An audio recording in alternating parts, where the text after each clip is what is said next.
దేశవ్యాప్తంగా వినాయక నవరాత్రి ఉత్సవాలు ఒక ఎత్తు అయితే హైదరాబాద్ నగరంలో మరో ఎత్తు. అందులోనూ ఖైరతాబాద్ వినాయకుడు మరింత ఫేమస్. గత 70 సంవత్సరాలుగా ఖైరతాబాద్లో భారీ గణేష్ విగ్రహాన్ని ఏర్పాట్లు చేసి ప్రత్యేక పూజలు నిర్వహిస్తూ వచ్చారు. ఈసారి కూడా 70 వసంతాలు పూర్తి చేసుకున్న సందర్భంగా 70 అడుగుల ఎత్తుతో సప్తముఖ గణేశుణ్ణి ఏర్పాటు చేసింది ఉత్సవ కమిటీ.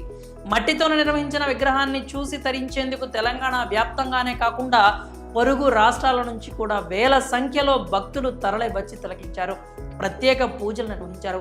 మహాగణపతిని చూసి మురిసిపోయారు. భారీ గణనాథుడిని చూసేందుకు వేలాది మంది భక్తులు తరలి వచ్చి పెద్ద ఎత్తున కానుకలు సమర్పించారు. దీంతో భారీ ఎత్తున హుండీకి ఆదాయం అయితే లభించింది.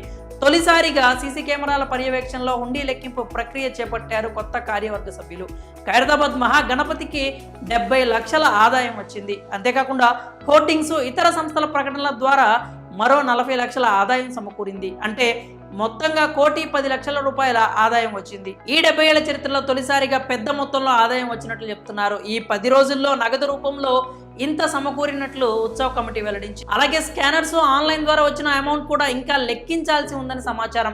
70 ఏళ్ల నుంచి హైదరాబాద్లోని ఖైరతాబాద్లో వినాయకుడిని పెట్టడం ఆనవాయితీగా వస్తోంది. 1954లో పెట్టిన 1 అడుగు గణపతి కాస్త ఏటా పెరుగుతూ నేడు 70 అడుగులకు చేరుకున్నాడు. 70వ వసంతంలోకి ఉత్సవాలు రావడంతో భారీ వినాయకుడిని ఏర్పాటుతో పాటు మహాగణపతిని చూసేందుకు భారీగా భక్తజనం కూడా తరలివచ్చారు. భక్తి శ్రద్ధలతో కొలిచారు. ఆయనకు ఇష్టమైన ప్రసాదాలు అందించి మురిసిపోయారు. దీంతో ఎన్నడూ లేని విధంగా జనసందోహం నెలకొంది. మొత్తానికి 11 రోజుల పాటు విశేషమైన పూజలు అందుకున్న మట్టి మహాగణపయ్య నిమజ్జనానికి తరలి వెళ్లారు. ఆయన తిలకించేందుకు వేలాది మంది భక్తులు ట్యాంక్ మంట వద్దకు చేరుకొని బాయ్ బాయ్ గణేష్ అంటూ గుడ్ బై కూడా చెప్పారు.